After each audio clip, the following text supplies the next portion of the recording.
Ruhuma doldun, sen büyük balımın en süzü bari. Yıldızlar şayattır her bir sözüme, senin keşfin yazgıldır men gözüme.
Sen var yanımda.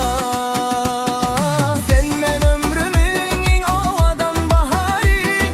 Sevgimizin yoktur hiçbir çeki serseri. Her uğran yüreğim dine seni küse yar. Seni sevmek budurmuşun en ulu peşkeşi. Canım sen ben bakı seveyim dingim. Sen ben yürek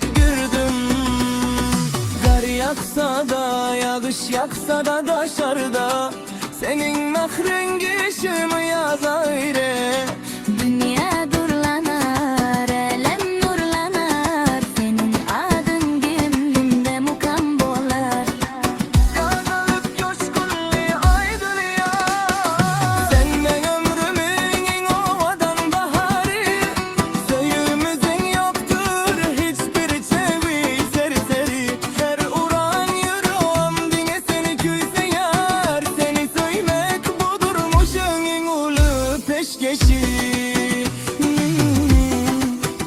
Baki söyle ömrüm baharı.